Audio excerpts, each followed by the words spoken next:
What's black and white and has sin all over? A sequel that we've been waiting for 9 years? Is it full of sin, or is it really in the nitty gritty for this Sin City? Let's take a closer look at Sin City: A Dame to Kill For.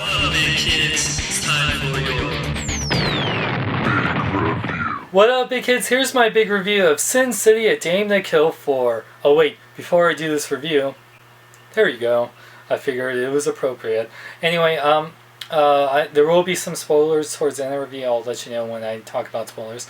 Now, I love the first Sin City film, and if you love Sin City, like you'll love this. Except the first Sin City, I felt like connected all those stories together better. This one help explains what happened. It's kind of like 300 Rise of the Empire. It's a prequel, a midquel, and a sequel at the same time. So it explains what happens during the time of some events, before the time of some events, and then just like while other things happen in the first movie.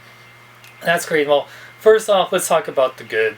The good, the bad, the nerdy. Sorry, Andre. But this movie looks beautiful, just like the first film. It's if you and that's a good thing. I mean, this movie definitely has more style than substance, sadly, at least in my opinion.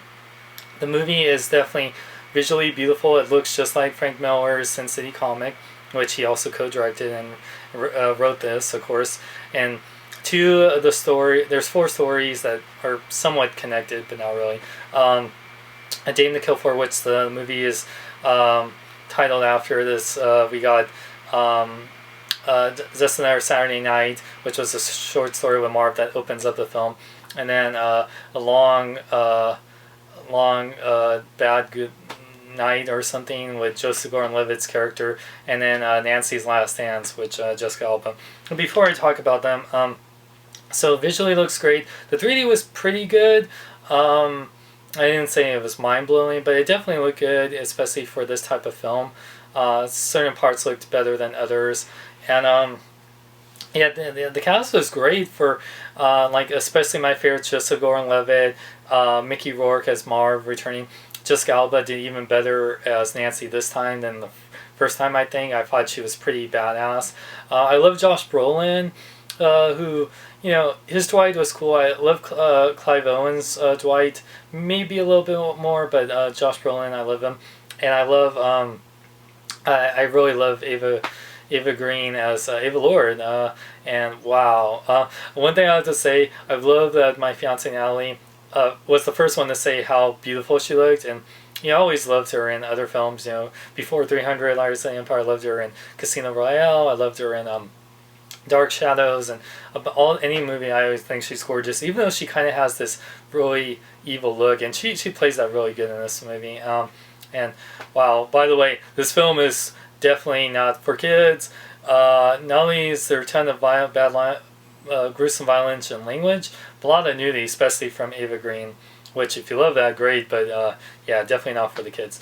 Anyway, yeah, so yeah, a lot of you know, great cast, great visual style. There's some great action scenes. Jamie Chung also is in there, and she does some great action. And oh, Rosario Dawson returns as Gail, and she's awesome. I feel like I could add more of her. And yeah, this movie, like I said, it's more of the same. It just continues on the story. But like I said, if you're a fan of the Sin City movie, like the first one, then you will, or just the Sin City universe, it's visually striking to watch from beginning to end. But with that said, unlike that first movie, it's really not only weird pacing that's kind of long in the beginning part, mostly with the actual Dame to Kill For story. I feel like maybe either they could have shortened that or just did something better with the pacing. And then each of the stories, like, and I guess it's now time to get into spoilers. So spoiler alert, spoiler alert. So the long hard night or whatever. It's the Joseph Gordon-Levitt story. First off, also there's a scene with Joseph Gordon-Levitt after he gets like his hand, like, you know, oh man, it just yeah. I won't like really spoil that, but his hand gets messed up, and his leg shot up, and Christopher Lloyd is the surgeon that helps him, a doctor. And I said to Natalie when we were watching this, hey, it's the Angels in the Outfield reunion, and she hell cracked up. Because yeah, I mean, Angels in the Outfield, remember Joseph Gordon-Levitt and Christopher Lloyd.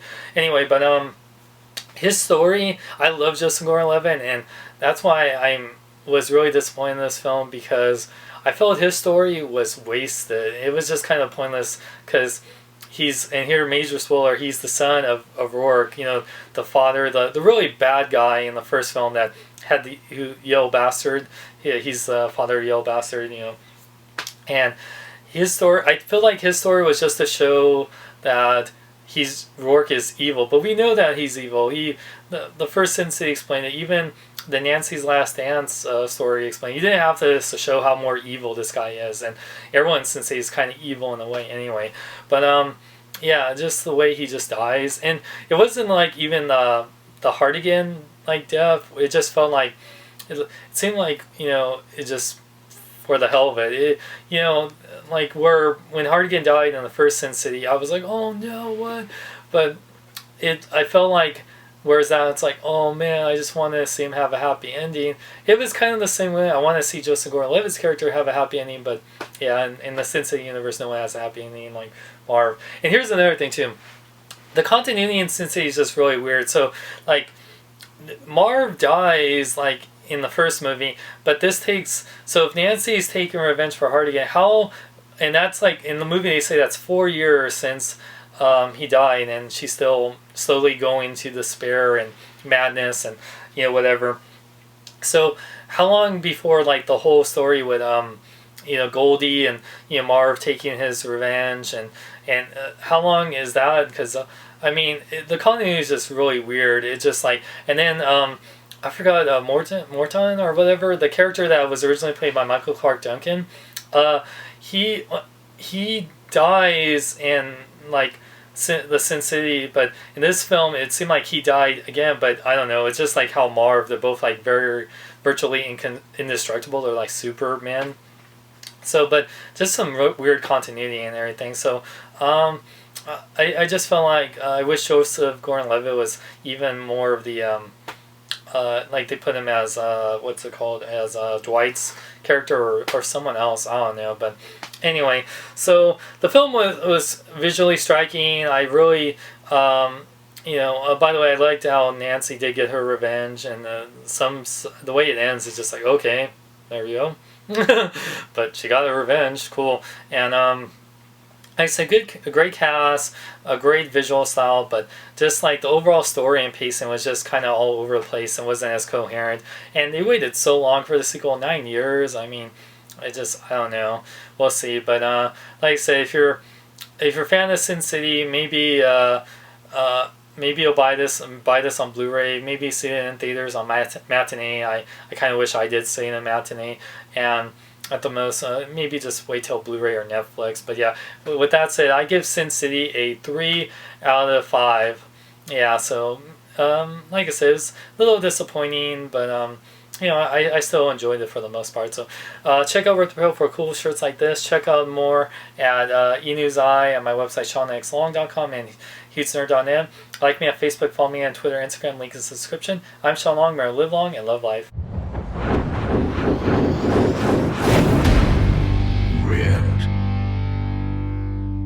As Marv said, that right there is a dame to kill for. Oh, Eva Green. Let's just hope this movie doesn't kill your career or your wardrobe, because you didn't need any in the movie. Oh, man. Whoa. To stop Hydra, I must go to their base of operations, Sin City Candies Club. I wonder if this is... Oh my god! Sue, what are you doing? Put on some clothes! Can't tell me what to do, Johnny. I'm not invisible anymore. Got that right. Jeez.